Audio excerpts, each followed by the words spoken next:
আল্লাহ বলে বুঝিস না রে ইহুদির দল, তোরা রক্ত দেখলে পিছিয়ে যাস আর ইমানদার রক্ত দেখলে ইমান বেড়ে যায়, সামনের দিকে যায়। জোরে বলেন সুবহানাল্লাহ।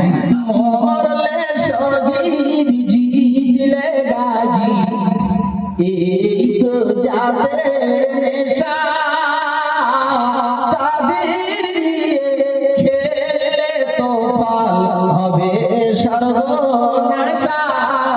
খেলার গুটি সাজিয়ে সোজা এখনো ছুড়ে ফেলো, ধর্ম নিয়ে সাতটা খেলার ফল হবে না ভালো। কদম হে বেলালা, কদম হে বেলালা, চলনে সওয়ারি এলো কোরআন মেরি, এলো সুন্নাত তেরি। বলগল উলা সালান গলা ইনসান, ونشهد أن لا إله إلا الله وحده لا شريك له، لا جد له ولا مد له ولا مثل له. ونشهد أن سيدنا وسندنا ونبينا وحبيبنا وطبيبنا وطبيب قلوبنا ومولانا محمدا عبده ورسوله، الذي أرسله الله تعالى بالحق بشيرا ونذيرا وداعيا إلى الله بإذنه وسراجا منيرا. إن الله وملائكته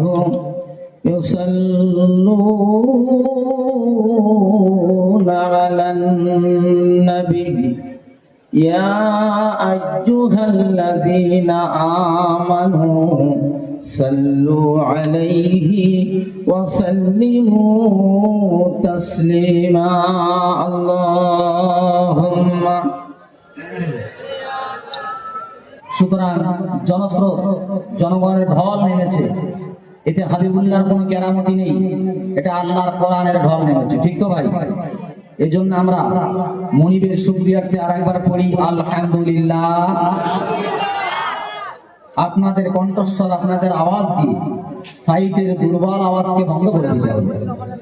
লক্ষ কোটি দরুদ সালাম শ্রাবণ ভাদ্রের বাড়ি ধারা অযাচিতভাবে বর্ষিত হোক সেই নবীর প্রতি, যিনি আব্দুল্লাহর বেটা আব্দুল মুত্তালিবের নাতি, সাইয়্যিদুল মুরসালিন, রাহমাতুল লিল আলামিন, শফিউল মুসলিমিন, খাতামুন নবিয়্যিন, শফি আজম, রাসূলে আকরাম, রহমতে আলম, হাবিবে কিবরিয়া, আশরাফুল আম্বিয়া, সাইয়্যিদুল আম্বিয়া, শফি মাহশার, আকায়ে নামদার, মদিনা কা তাজদার, জনাব হযরত মাওলানা মুহাম্মদ।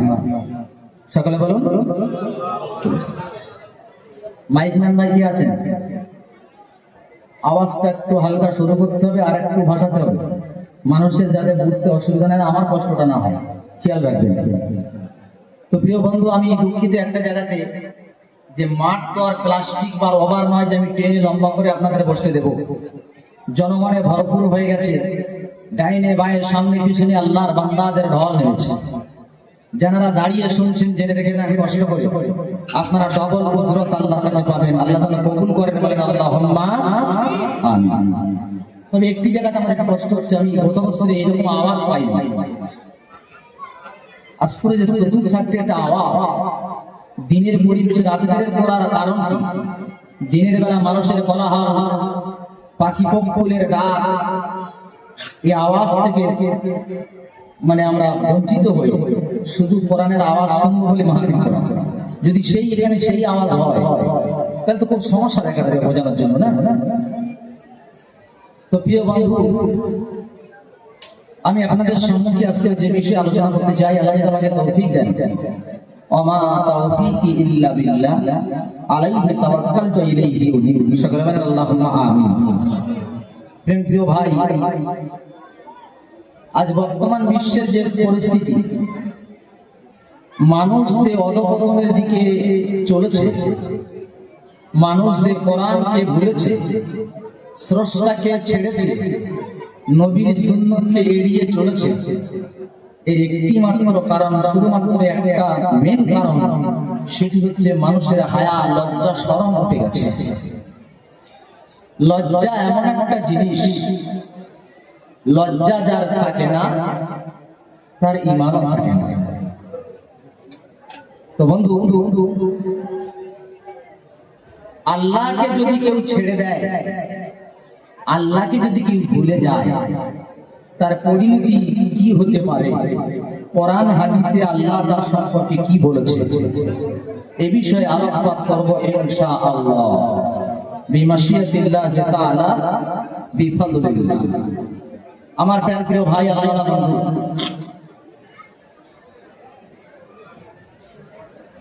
পৃথিবীর বুকে আল্লাহ শুধু মানুষ সৃষ্টি করে ছেড়ে দেয়।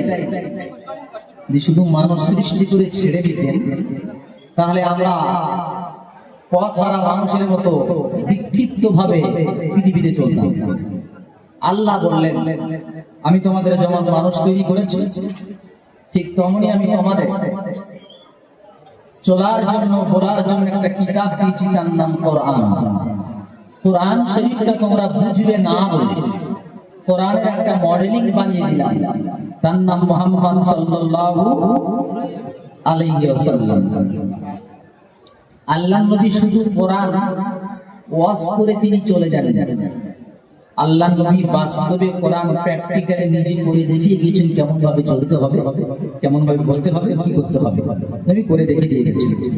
প্রাণের বন্ধু, এর মধ্যে শ্রেণী হবে তিনটি, আখিরাতে শ্রেণী হবে তিনটি।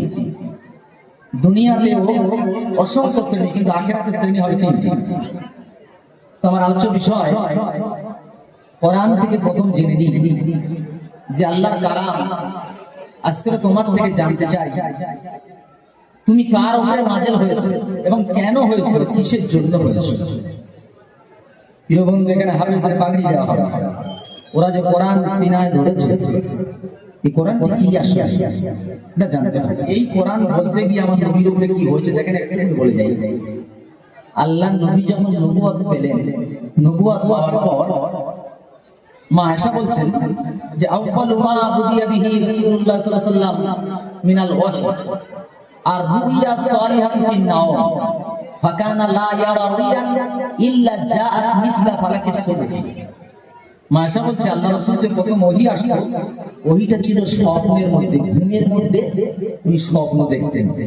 ফাকানা লা ইয়ারা রুইয়ান, তিনি এমন কোনো স্বপ্ন দেখতেন না, ইল্লা জাআত মিসলা ফালাকিস সুবহ, যে স্বপ্নটা সকালবেলা দিবালোকের মতো ক্লিয়ার হতো, পরিষ্কার হতো। তার মানে রাতের যে স্বপ্ন দেখতেন দিনের বেলা তাই ঘটতো। সুম্মা হুব্বিবা ইলাইহিল খালাল, নবী তখন একাকিত্ব পছন্দ হলো, নবী কারো সঙ্গে থাকতে ভালো লাগছে না। ওয়াকানা ইয়াহইয়া বি গারি হিরা, তিনি তখন গারি হিরাতে অবস্থান করছিলেন।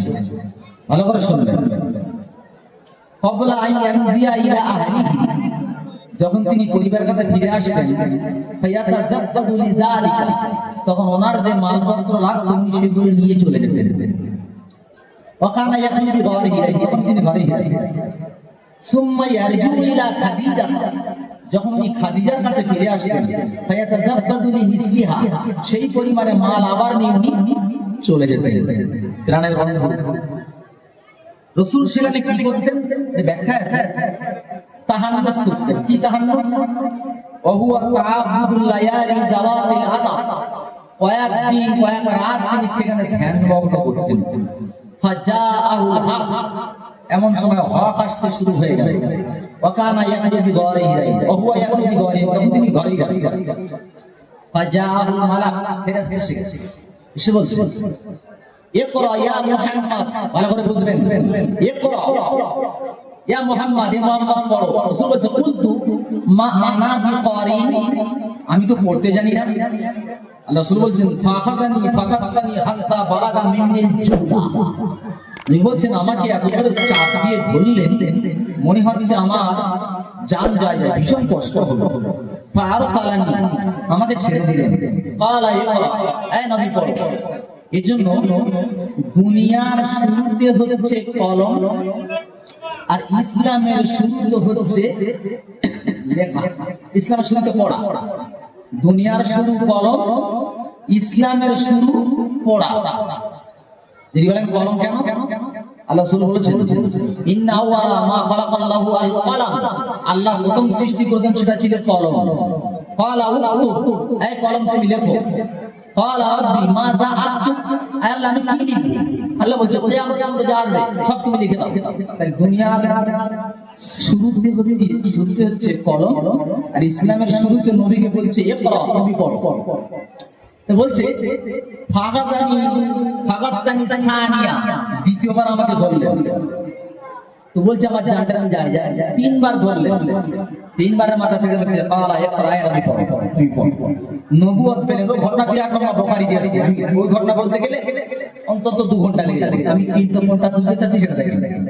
তো নবী ওইটা যখন নবীকে ছেড়ে দিল, নবী এসে বলছে ইয়া খাদিজা জাম্মিলুনি জাম্মিলুনি, আমাকে চাদর চাপা দাও, আমাকে চাদর চাপা দাও।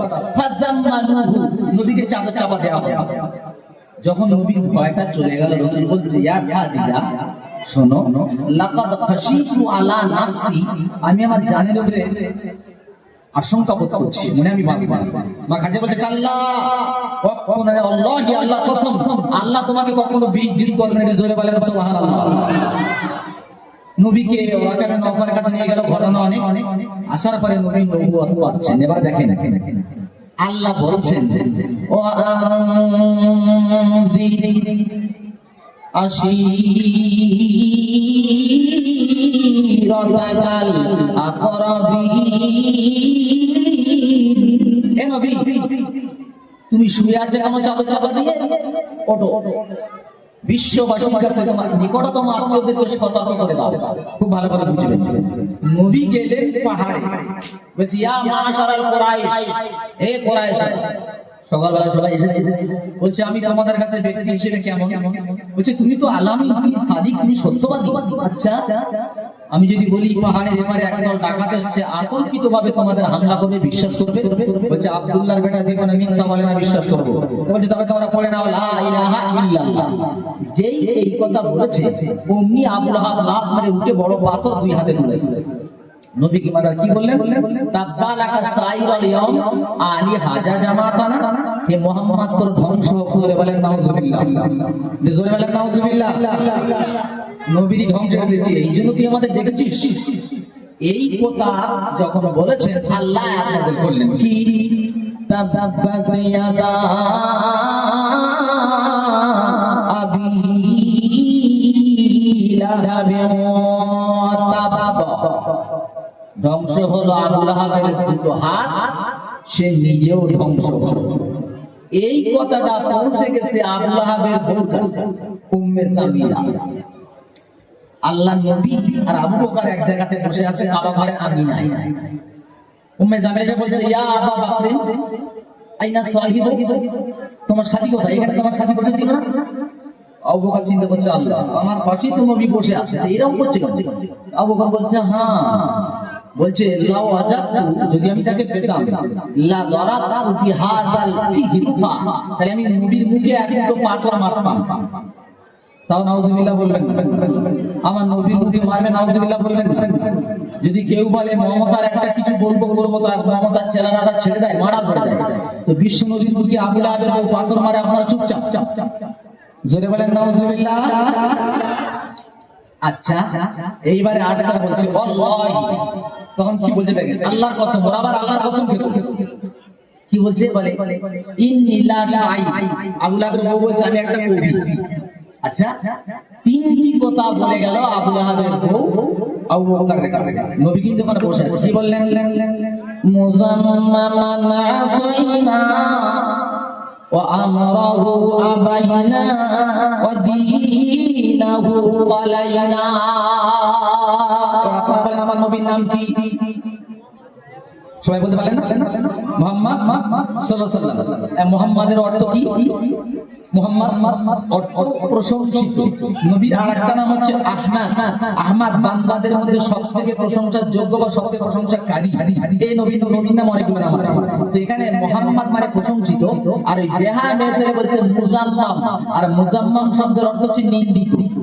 তো বলছে যে মুজাম্মামান আসাইনা আমরা নিন্দিতর অবাধ্য হই, ও আমরা আবাইনা আর আমরা তার হুকুমকে প্রত্যাখ্যান করি, ও দীনাহু ক্বালাইনা আর আমরা তার দ্বীনকে অবজ্ঞা করে প্রত্যাখ্যান করি। অবজ্ঞা করে মানে ধরুন মানুষ আমাকে বলছেন যাওয়ার সময় যে হাইবুল্লাহ ভাই সামনের বছর আপনার দাওয়াত, আমি বললাম ভাই চেষ্টা করবেন ইনশাআল্লাহ। তারপর আমি বলি তুরুতে দিকে আপনার দাওয়াত কে নাই, এটাকে বলা হয় অবজ্ঞা ভরে। এখানে বলছে দীনাহু ক্বালাইনা, অবজ্ঞা করে প্রত্যাখ্যান করে চলে গেছে। আমি বলছি ইয়া রাসূলুল্লাহ কি ব্যাপার? কেন? তাহলে আপনি আমার পাশে বসে রয়েছেন, অথচ আমাকে বললো আপনাকে দেখতে পেল না। রাসূল বলতে শুনে রেখে দেন,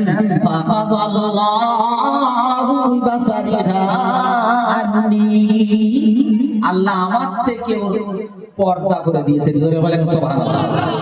এখন নবী দাওয়াত দেয় হকে, আর আবু জেহেলের কষ্ট। এখন একদিন আবু তালেবের হয়ে বলছে, ইয়া আবা তালেব, হে আবু তালেব, ইন্নাবনা আখিকা সাব্বা আলিহাতানা, তোমার ভাইপো আমাদেরকে নিন্দামন্দ গাচ্ছে। ভালো করে বুঝলেন? তারা কি বললেন? ওয়া আবাদিনানা, আর আমাদের দিন সম্পর্কে অপমানজনক কথা বলছে। ও সাব্বাহা আহলামানা, আর আমাদের পিতৃপুরুষদেরকে মূর্খ বলছে। আর আমাদের পূর্বপুরুষদেরকে পথভ্রষ্ট বলছে। ইম্মা আনতা কুফা আন্না, হয় তুমি ওকে রুখে দাও, ওয়া ইম্মা আন তুখাল্লিয়া বাইনানা ওয়া বাইনা, আর নইলে ওকে আমাদের হাতে তুলে দাও, তুমি মাঝখানে আসতে পারবে না। আল্লাহ নবী বাড়ি এসে বলছে, ভাইপো একটু দিনের কাজটা আস্তে করলে কি হয়? বলে কেন? বলে এরকম কোরাইশের মধ্যে এসেছে, যা কুরাইশ আশরাফি কুরাইশ, তো বলছে এরা এসেছে আমার কাছে। আল্লাহ নবী তারপরে দিনের কাজ আরো বাড়িয়ে দিলেন। ধরে বলেন সুবহানাল্লাহ। ওরা তারপরে দিন এসে একটা ছেলে নিয়ে এসে বলছে, আবু তালেব এই ছেলেটা নাও। বলে কেন? তাহলে এইটা তুমি নাও আর তোমার ভাইকে আমাদের হাতে তুলে দাও। বলছে কেন? তাহলে আমরা তোমার ভাইকে হত্যা করবে। জোরে বলেন নাউজুবিল্লাহ। আবু তালেব বলে একটা কথা হলো, তোমরা আমার ভাই ভাই মেরে দেবে আর দিয়ে দেবে, হতে পারে। চলে গেছে। এরা চিন্তা করলো তো হলো না, একটা কাজ কর, এমন কিছু কথা মুহাম্মদকে বল যাতে মুহাম্মাদের সেন্টিমেন্টে লেগে যায় আর মুহাম্মদ আমাদের ছেড়ে পালায়। তাহলে কি করতে হবে? ওরা কি বলেছে আল্লাহ কোরআনে কোট করেছেন, দেখেন। ওরা বলছে, আকালু ইয়া আইয়ুহাল্লাযী নুযিলা আলাইহি যিকরা ইন্নাকা লামাজনুন। ওরা বলল, ওরা বলল, ইয়া আইয়ুহাল্লাযী, হে ওই ব্যক্তি, নুযিলা আলাইহি যিকরা, যার উপরে কোরআন নাযিল হয়, তুমি শোনো। বলে কি হচ্ছে? ইন্নাকা লামাজনুন, তুমি একটা পাগল। আমার নবী কি বলেছে? পাগল। আপনারা নাউজুবিল্লাহ বলবেন না? আচ্ছা, নবী চিন্তা করলো, একলা বললে হয় না, যেখানে যায় পাগল বলে, যেখানে যায় পাগল বলে। মানুষ তো তার একটা সেন্টিমেন্ট আছে। চুপ করে বসে চিন্তা করছে, আল্লাহ আমাকে পাগল বলে। আর আবু লাহাব চিন্তা আছে যে বাড়িতে যদি কোরআন নাযিল হয়ে যায় তাহলে কিন্তু বিপদ, মুহাম্মদ আর কোনো বাধা মানবে না। হঠাৎ কোরআন নাযিল হয়, কি বলছেন আল্লাহ? নুন ওয়াল কলামি ওয়া মা ইয়াসতুরুন, মা আনতা নি'মাতি বিরাব্বি, মা আনতা নি'মাতি রাব্বিকা বিমাজনুন। নুন আর কলাম, আল্লাহ বলছেন, আমি নবী শপথ করে বলছি, ওয়া মা ইয়াসতুরুন, ওরা যা লিখছে লেখার শপথ করে বলছি, মা আনতা নি'মাতি রাব্বিকা বিমাজনুন। হে নবী, আমি কিয়ামত পর্যন্ত বলে গেলাম, কেউ তোমাকে পাগল বলতে পারবে না। পাগল বলার জায়গা আমি রাখলাম না। আমার অনুগ্রহের নবী তুমি পাগল না। জোরে বলেন সুবহানাল্লাহ। আমার আবার অনুরোধ করে নবী তুমি পাগল না, নবী শান্ত হয়ে গেল। এরা চিন্তা করলে এভাবে আঘাত করা গেল না, বলে কি করতে হবে, তাহলে আন্তর্জাতিক হামলা করো। আন্তর্জাতিক হামলা মানে হজের মৌসুমে তাম দুনিয়ার লোক আসে, সবাই তাবু গেড়ে আসে। এখন ওরা ওদের হেড অফ দা ডিপার্টমেন্ট, তার নাম হচ্ছে ওলিদুদ্দিন মুগিরা। ওকে খুব শিক্ষিত ছিল, আরবি সাহিত্যের উপরে কথা বলতো। একটা গোদা বাংলা আর একটা সাহিত্যিক বাংলা, একটা আঞ্চলিক ভাষা আর একটা সাহিত্যিক ভাষা। তার মানে যেমন এখানে বলে দেই, আমরা আরবি যদি বলি এখানে আপনি কোথায় যাচ্ছেন, তো কি বলা হয়, আইনা তাযহাবু, তুমি কোথায় যাচ্ছ। এর আঞ্চলিক হলো আইনা তারুহ, তুমি কোথায় যাচ্ছ। এটা সাহিত্যিকের আঞ্চলিক। আমরা আরবিতে সাহিত্যিক বলি মাউ, মাউ মানে পানি, কিন্তু আরবের আঞ্চলিক মানে হচ্ছে মায়া, মায়া মানে পানি। ঠিক আছে, সাহিত্য কথা বলছে, বলে করে যায় ওই মুদিরা, বলে কি হচ্ছে, বলে তাম দুনিয়ার লোক আসবে আর মোহাম্মদ যদি কোরআন শরীফ দাওয়াত দেয় তাহলে তো বড় বিপদ হয়ে যাবে, কি করতে হবে, বলে তুমি বলো, বলে না তোরা বল আমি ফাইনাল দেব। ওরা বলছে আমরা নবীকে পাগল বলবো। ওই মুদিরা বলছে মোহাম্মদের মধ্যে পাগলামি কোনো লেশ মাত্র নাই, জোরে বলেন সুবহানাল্লাহ। কাফেরদের মধ্যে আলোচনা হচ্ছে, দেখেন তো বলে আমরা জাদুঘর বলি, বলে তো আরো খারাপ, আমি দুনিয়ার অনেক জাদুঘর দেখেছি, নবীর মধ্যে জাদু লেশ মাত্র নাই। তাহলে আমরা গরম বলি, বলে মোটেই হবে না। বলে তাহলে আমরা কবি বলি, বলে আমি যে একজন কবি, নবী মুহাম্মদ মোটেই কবি না। তাহলে আপনি বলেন কি বলবো, বলে দেখ মুহাম্মদ সাল্লাল্লাহু আলাইহি ওয়াসাল্লামের কথার মধ্যে একটু মিষ্টি আছে, ইন্না মিনাল বায়ানে লাসিহরুম মুবিন, এমন কিছু কথা আছে জাদুর মতো। তো মুহাম্মাদের কথা কিন্তু মিষ্টি, খুব জাদুর মতো লাগে, তোরা জাদুঘর বল। চতুর্দিকে তাবু ঘরে বসে আছে। আর ওরা কি করলো, দল ঠিক করে দিয়েছে, বলছে এই তাবুর কাছে, বলছে এই লোকেরা খবরদার জানো এই গুহার ভেতরে যাবে না। বলে কেন, আর ওখানে আব্দুল্লাহর বেটা মুহাম্মদ বলে একজন জাদুঘর আছে, জোরে বলেন নাউজুবিল্লাহ। তাহলে একবারে যদি যাও তাহলে তোমার বাপ থেকে সম্পর্ক আলাদা, মা থেকে সম্পর্ক আলাদা হয়ে যাবে। মানুষের একটা অভ্যাস কি জানেন, আল ইনসানু হারিসুন আলা মা মুনিয়া, মানুষের একটা অভ্যাস হলো যেখানে তুমি বাধা দেবে সেখানে অবশ্যই যাবে। এটা মানুষের অভ্যাস। যদি বলা যায় যে এই ওই কি বলে কি জায়গা,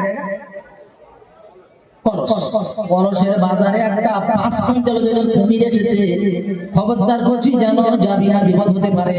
দেখবেন ও ছেলে যেহেতু কি না যেত, খবর যখন পেয়েছে না গিয়ে থাকবে না। এটা মানুষের অভ্যাস। এরা বলছে ঠিক আছে হজ না হয় না কিন্তু জাদুঘর না দেখে যাবো না, জোরে বলেন সুবহানাল্লাহ। আমরা গুহার কাছে গেলাম, গুহার কাছে গিয়ে দেখি, গুহার ভেতরে তাকিয়ে দেখি, গুহার ভেতরে যিনি বসে রয়েছেন, ওরা বলছে আমাদের মনে হলো পূর্ণিমার চাঁদ আকাশ থেকে গুহার মধ্যে ঢুকে বসে আছে, ধরে বলে মাশাআল্লাহ। এরা বলছে এই লোকটা পাগল হয় কি করে, এই লোক জাদুঘর হয় কি করে। ও বলছে দেখি একবার বলে দেখা যাক। বলছে ভাই আপনার জাদু একটু আমাদের দেখান। আমার নবী বলছে ভাইরা আমি তো জাদুঘর না, আমি জাদু করতে জানি না, তবে আমি যে কথা বললে ওরা আমাকে জাদুঘর বলে সে কথাটা বলতে পারি। বলছে বলে বলে কি বললে জাদুঘর বলে। আমার নবী শোনাচ্ছেন ইয়া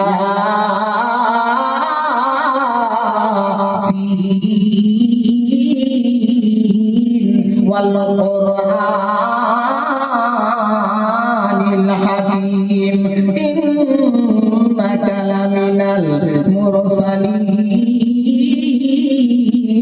আলা সিরাতিন মুস্তাকিম। এটা যখন পড়তেছে ওদের চোখের পানি কখন বেরিয়ে দাড়ি ভিজে পড়ছে জানি না। আমার সমাজের বলল আল্লাহ ভাই আমার চোখের পানি বেরিয়ে দাড়ি ভিজে পড়লো। ওরা পরে বলছে মুহাম্মদ আমাদের কালেমা পড়িয়ে দিন। কালেমা পড়ে মুসলমান হয়ে বলছে আবু লাহাব আবু জেহেল তোদের একটা থ্যাঙ্কস বা ধন্যবাদ জানাই, এই জন্য যদি তোরা খবর না দিতিস আমরা আসতে পারতাম না, কালেমা পড়তে লেট হয়ে যেত, এই জন্য তোদের ধন্যবাদ জানাই। আর তোদের মুর্দাবাদ জানাই এই জন্য যেমন একটা নবী তার কাছে কালেমা নসিব তোদের হলো না। আল্লাহ বলতে শুনে রেখে দাও বিমা রাহমাতিন মিনাল্লাহি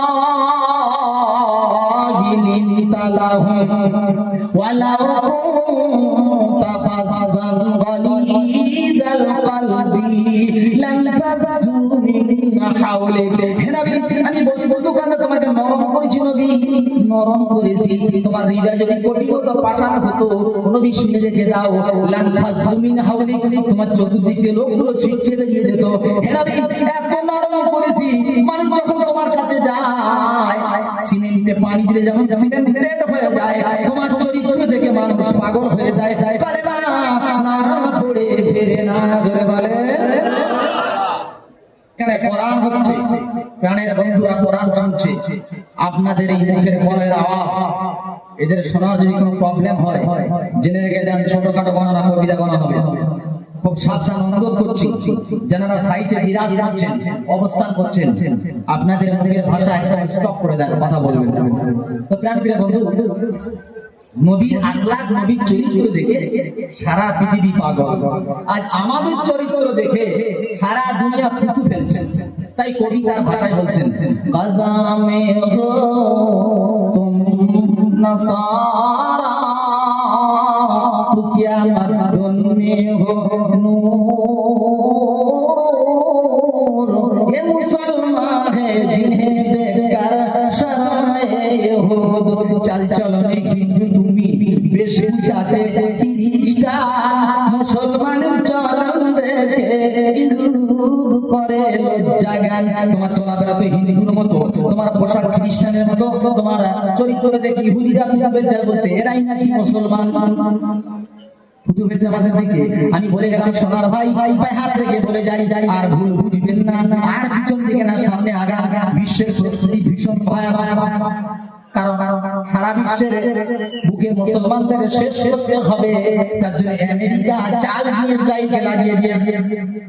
ওরা মনে করেছে যে ইসমাইল হানিয়াকে মারলাম, আমি ইব্রাহিম রাইসকে মারলাম, হেজবুল্লাহর সেনাপ্রধান হাসান নাসরুল্লাহকে মেরে দিয়েছি, ওদের মেরুদণ্ড ভেঙে দিয়েছি।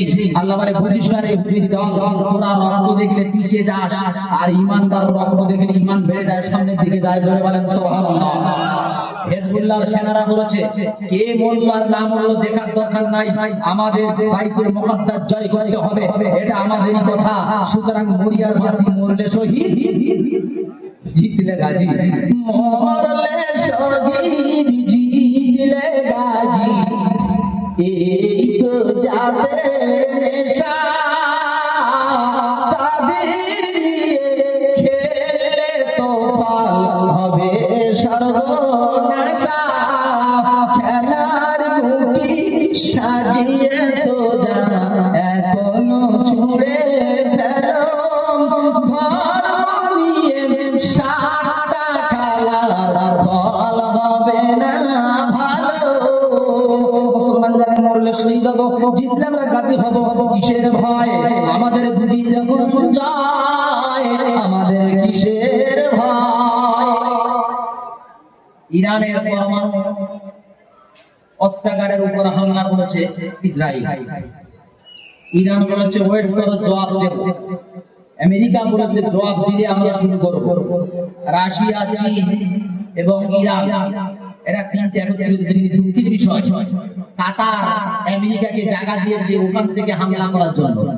বড় দুঃখের বিষয়, মুসলমান নামের কলঙ্ক। ওদের আল্লাহ দিয়েছে বিলাসিতা, বিলাসিতায় সবকিছু ভুলে গিয়ে ওরা বাঁচতে চায়। মুসলমানদেরকে প্রতিদিন শহীদ করা হচ্ছে শয়ে শয়ে।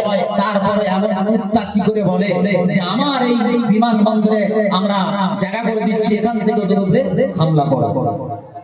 শুনে রেখে দেন, আমেরিকা তোমার থাকতে পারে অনেক পরমাণু বোমা, ইসরায়েল থাকতে পারে তোমার জেট ফাইটার, তোমার আছে আয়রন ডম, কিন্তু শুনে রেখে দাও আমাদের জেট ফাইটারের দরকার নাই, আমাদের আয়রন ডম দরকার নাই, আমাদের ওয়ান ফাতাহ 1 2 এই মিসাইল আমাদের দরকার নেই। কি লাগবে আল্লাহ বলতে শোনো, কি বলেন আল্লাহ, ওয়ালা তাহিনু ওয়ালা তাহজানু ওয়া আবশিরু বিল জান্নাহ, ওয়ালা তাহিনু ওয়ালা তাহজানু ওয়া আনতুমুল আলাউনা ইন কুনতুম মুমিনিন।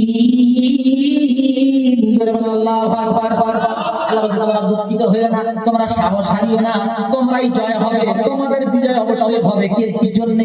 ইন কুনতুম মুমিনিন, যদি তোমরা মুমিন হও, ঈমান যদি তোমাদের ভিতরে থাকে, বম লাগবে না, ওদের বম ফেলবে কিন্তু ওই বম ফায়ার হবে না। বন্দুক তুলবে মারবে বলে ওই গুলি ফায়ার হবে না। আল্লাহ চাইলে হবে না, হবে না। ভারত স্বাধীন করার সময় ইংরেজের কুত্তার বাচ্চারা বলেছিল যে যদি টোটাল ভারতবর্ষের মুসলমান হয় যাও হয় যায় পাকিস্তান, নইলে ছাড়ো কোরআন, নইলে হবে গোরস্তান। মুসলমানদের মারছে মারছে মারছে প্রাণের বন্ধু কোরআন শরীফ গুলো পুরানো শুরু করেছে। কোরআন এই কোরআন পুড়িয়ে পুড়িয়ে পুড়িয়ে পুড়িয়ে সমুদ্রে ফেলেছে। সমুদ্রের পানি কষ হয়ে গেছে। ওই সময় কাশেম নানক রহমতুল্লাহ আলাইহি, হোসেন আহমদ মাদানী, আশরাফ আলী থানভী, এমনি করে হাকিমুল উম্মত যারা চিন্তা করলো কোরআন গুলো তো পুড়িয়ে ফেলবে, টোটাল ইংরেজদেরকে দাওয়াত দিল দেওবন্দ মাদ্রাসায়। এরা মনে করে তাই ওরা সব খ্রিস্টান হয়ে যাবে। আচ্ছা এবার দেখেন ওরা যখন দাওয়াত দিয়েছে ওরা মানে খ্রিস্টান হবে। এখন এনারা কি করেছে, হাফেজের ছেলেরা যারা মানে লাইন দিয়ে বসে না, হাফেজ ছেলেদেরকে লাইন দিয়ে বসিয়ে দিয়ে তার বলছে দেখ ওরা যখন মিষ্টি খেতে যাবে আর মাঝামাঝি হাত আসবে তোরা তখন কোরআন পড়া শুরু করবি। কি মজা দেখেন, ওরা আনন্দের সঙ্গে মিষ্টি নিয়ে বসেছে আর যেই মিষ্টি তুলেছে এরা শুরু করে দিয়েছে কি إذا الشمس كبرت وإذا النجوم انكدرت وإذا الجبال سيرت কোরআন পড়ছে এদের মিষ্টি আর গালে যায় না, কি সর্বনাশ। কোটি কোটি কোটি কোটি আর কোরআন শরীফ পড়িয়ে লাভ হলো কি? কিন্তু কোরআন এদের সিনার ভিতরে মার। আমার প্রাণের বন্ধু মাওলানাদেরকে মারা হলো দিল্লির লোধি রোড, দিল্লির জিডি রোডে এমন কোন গাছ ছিল না যে গাছে একটা মাওলানাকে মেরে ঝোলানো হয় নাই। এমনকি মানুষের জানাজা পড়াবে মাওলানা মেরে না, লাশ দাফন করে পাশে বোর্ডে লেখা ছিল জানাজা বিহীন লাশ দাফন করা হয়েছে। ও দাদা ওই সময় একজন বিশিষ্ট বুজুর্গ হোসেন আহমদ মাদানী কথা আমি পেয়েছি। কি বললো, আমার একটা সভা ডাকবো, সভা ডেকেছেন। এখন ওই সভায় ইংরেজরা বলেছে যে সভাপতি হবে আর যে সভাপতির নাম ঘোষণা করবে দুজনকে গুলি করে মারবে। এইবার আপনারা বলেন, যে নাম ঘোষণা করতে হবে তারা মারবে আর যার নাম প্রস্তাব করবে তারা মারবে। কে বলবে? কেউ যায় না, বেলা যাচ্ছে কেউ যায় না। হোসেন আহমদ মাদানী করে একা একা চলে গেলেন। উঠে পূর্বে বলছে আজ এই জলসার সভাপতি আমি হোসেন আহমদ মাদানী, আমার নাম আমি প্রস্তাব করলাম। জোরে বলেন সুবহানাল্লাহ। ইন্ডিয়ার বাচ্চারা বন্দুকের গুলি ধরেছে, বন্দুক পার করতে গেছে, আমি তারিখের মধ্যে দেখেছি ওদের বন্দুকের গুলি একটাও ওনার দিকে লাগাতে পারে নাই। বলেন সুবহানাল্লাহ। এজন্য দাদা ঈমান যদি মজবুত হয়, ঈমান যদি ঠিক থেকে যায়, ইনশাআল্লাহ সাহায্য আসবে আল্লাহর, বিজয় আমাদের। 313 দিয়ে প্রথম যুদ্ধ বদরের যুদ্ধ, 17ই রমজান, ক্ষুধার্ত সাহাবারা নিরস্ত্র, পিছনে আছে সশস্ত্র হাজারো, এরা মাত্র 313। আমি চিন্তা করছি আল্লাহ এই যুদ্ধ কি করে হবে? কেন না মক্কা থেকে যারা আসতেছে তারা কারবা মামু, কারবা বাপ, কারবা ভাই, কারবা ছেলে, কি করে কি হবে এই ইতস্তত করছেন। একজন সাহাবী জালিলুল কদর সাহাবী, তিনি চিন্তা করলেন বাহ, নবী চিন্তা করছে বাপের বিরুদ্ধে ছেলে যুদ্ধ করবে কি করে। রাসূল তখন উনি বলছেন ইন্দি বিনা ইয়া রাসূলুল্লাহ হাইসুমা তাশা হাইসুমা আপনি কি চিন্তা করতেছেন? আপনি আমাদের নিয়ে চলেন সেই দিকে যেদিকে আল্লাহ ইশারা করে। আমরা মুসা নবীর উম্মতের মধ্যে বলবো না ইন্না লা নাকুলু লাকা কামা ক্বালা বানি ইসরাঈল মুসা আলাইহিস সালাম ইযহাব আনতা ওয়া রাব্বুকা ফাকাতিলা ইন্না হুনা কাঈদুন। মুসা নবীর উম্মতরা বলেছিল, ঘটনা বহুত লম্বা, যখন ওদের ছেড়ে দিয়েছিল তখন ওরা এসে বলছে মুসা, আমার নবীর উম্মতরা বলছে ইন্না লা নাকুলু লাকা, আমরা আপনাকে বলবো না, কামা ক্বালা, যেমন বলেছিল বানি ইসরাঈল মুসা আলাইহিস সালাম। মুসা নবীর উম্মতরা বলেছিল ইযহাব আনতা আপনি আর রাব্বুকা তোমার খোদা, তোমরা দুজনে যাওগে ফাকাতিলা যুদ্ধ করো, ইন্না হা হুনা কাঈদুন, আমরা এখানে বসে আছি। এটা মুসা নবীর উম্মতের কথা। আমার উম্মতরা কি বলছে বাল ইযহাব আনতা আর রাব্বুকা ইন্না মাকুমা মুকাতিলুন। ইয়া রাসূলুল্লাহ আপনি যুদ্ধের মাঠে চলেন, আমরা ততক্ষণ যুদ্ধ করব মা দামা তাইনা মিন্না তাতারাস। ইয়া রাসূলুল্লাহ আমাদের চোখের পালক যতক্ষণ নড়বে ততক্ষণ যুদ্ধ করব, আমরা কোনোদিন পিছপা হব না। ধরে বলেন সুবহানাল্লাহ। নবী খুব খুশি হয়ে বলছে বাহ জি কুবিনা ইলা জান্নাতিন, আমার সঙ্গে চলো সেই জান্নাতে গিয়ে। কোন জান্নাত? জান্নাতুন আরদুহা কারদিস সামাওয়াতি ওয়াল আরদ, সেই জান্নাতের দিকে চলো। হলো যে জান্নাতের প্রশস্ততা হচ্ছে আসমান জমিনের থেকে বড়। ওই সময় একজন সাহাবা দাঁড়িয়ে খাজুর খাচ্ছিলেন, নাম তার উমাইর রাদিয়াল্লাহু আনহু। উনি বললেন বাহ বাহ, এই শব্দটা আঞ্চলিক, এর হলো মা আযামাহু ওয়া মা আহসানাহু। রাসূল আপনি কত বড় কথা বলেছেন, কত সুন্দর কথা বলেছেন। জিহাদের মাঠে শহীদ হতে পারলে, মাল দিতে পারলে এরকম জান্নাতে যাওয়া যায়। ওয়াল্লাহি লাউ কুনতু হাইয়ান হাত্তা আকুলাহুনা ইন্নাকা লাহায়াতুন তাবিলা। ইয়া রাসূল আল্লাহর কসম করে বলছি, হাতের খাজুর সব যদি খেতে যাই তাহলে জান্নাতে যদি দেরি হয়ে যাবে। পারামা বিহিন্না, হাতের খাজুর ফেলে দিলেন, যুদ্ধের মাঠে ঝাঁপিয়ে পড়লেন, কয়েকজন কাফেরকে জাহান্নামে পাঠিয়ে দিয়ে তিনি শহীদ হলেন। আল্লাহর নবী যখন শাহাদাতের লাশ এক জায়গায় করছে, একজন সাহাবী বলছে ইয়া রাসূলুল্লাহ এই সেই সাহাবা যে জান্নাতে যাবার জন্য খাজুর খাবার সময় সইতে পারে নাই। আল্লাহ নবী শাহাদাতের সংকেত করে বলছেন ইন্নাকা মিন আহলিহা। হে উমর, আমি আল্লাহর কসম করে বলছি যে জান্নাতে যাবার জন্য তুমি খাজুর খাবার সময় সহ্য করতে পারে নাই, আমি নবী সাক্ষ্য দিচ্ছি বেশক তুমি সেই জান্নাতের অধিবাসী। জোরে বলে 313 জন দিয়ে হাজারের বিরুদ্ধে যুদ্ধে জয়লাভ হয়েছিল না হয়নি? কাবা শরীফে আবরাহা হামলা করতে এসেছিল, সেখানে কোনো লোক ছিল? কি পাখি দিয়ে হামলা করেছিল? আবাবিল। এইটা আমি কেন জিজ্ঞাসা করলাম, এই ভুলটা ভাঙার জন্য। আসলে পাখিটার নাম আবাবিল নয়, আবাবিল মানে ঝাঁকে ঝাঁকে, তৈরন মানে হচ্ছে পাখি, আর আবাবিল শব্দের অর্থ হচ্ছে ঝাঁকে ঝাঁকে। তো ঝাঁকে ঝাঁকে পাখি এসেছিল, আবাবিল কিন্তু পাখির নাম না। আস্তিকার বলবেন ঠিক আছে? ওরা যেমন আমাদের জান কবজ করে কে? বলে আজরাইল। এই ভুলটা আপনাদের মানতে হবে না। আজরাইল সবার জান কবজ করে না। কোরআনে আছে মালাকুল মাউত, মৃত্যুর ফেরেশতা। আচ্ছা বলেন, একই সঙ্গে আমেরিকায় 50 জন, বাংলাদেশে 30 জন, ইন্ডিয়াতে 10 জন, আরবে 50 জন জান কবজ হবে। আজরাইল একা কজনের জানে? আজরাইলের কল্যাণে লক্ষ লক্ষ ফেরেশতা কাজ করে, অর্ডার করে এই টাইমে অমুক জায়গা অমুক জান কবজ করতে হবে। এটা একদম সহিহ তাফসীর। বুঝলো ভাই? যাই হোক, তাহলে বলছিলাম ঈমান থাকতে হবে। ঈমানটাকে মজবুত করেন ইনশাআল্লাহ, মদদ আসবে কার? আল্লাহ। কোটি কোটি মানুষ যদিও হয়, ঈমান যদি মজবুত না হয় সাহায্য পাবে না। তাই কবি নজরুল বলেছেন, খালিদি খালিদি সত্য বলিব, লুকাবো না তো কিছু। সাদা মানুষেরা আগে বেড়েছে, আমরা হটিছি পিছু। তোমার ঘোড়ার পায়ের তলে মরেছে কত পিপিলিকা, আজকে দিনে দেখছি শুধু তাদের বিভীষিকা। খালিদকে বলছো, খালিদ তুমি যে যুদ্ধে গিয়েছো সে যুদ্ধে জয় আর জয় জয় জয়, কিন্তু তোমার পাত তলায় ইহুদির বাচ্চারা কুত্তার মতো মরেছে। আজ করে দেখছি মুসলমান তাদের পাত তলায় মরতে চান, তারাই আজকে সিংহাসনে বসে আছে। হচ্ছে না? কেন হলো? আল্লাহ বলছে না, স্টারিং ঠিক তোদের হাতে দেব। স্টারিং কেড়েছি এই জন্য যে গাড়ি চলছিল ভালো, যেতে যেতে ড্রাইভারের একটু আরাম হয়েছে, ও একদম উন্মাদ হয়ে গাড়ি এত জোরে চালিয়েছে, বাম্পার ঘাটটা সমান করে দিয়েছে। তখন প্যাসেঞ্জার বলতেছে, মাল তোর হাতে আর স্টারিং রাখবো না, মাথা ফেটে গেছে। সব প্যাসেঞ্জারের ঘুম ভেঙেছে, স্টারিং কেড়ে নিয়ে ওরাই ধরেছে স্টারিং। মুসলমানদের হাতে স্টারিং ছিল। স্পেনের বুকে যখন মুসলমানেরা গবেষণা করতে করতে আকাশ চুম্বি আকাশ পর্যন্ত পৌঁছে গেল, সে সময় মুসলমানদের মধ্যে বিলাসিতা বেড়ে গেল। মুসলমানরা কোরআন থেকে সম্পর্ক আলাদা করে দিল। আল্লাহ ওদের হাত থেকে স্টিয়ারিং ছিনিয়ে নিয়ে রানী ইসাবেলার মাধ্যমে ওদেরকে বরবাদ করে দিয়েছে। জেনে রেখে দেন।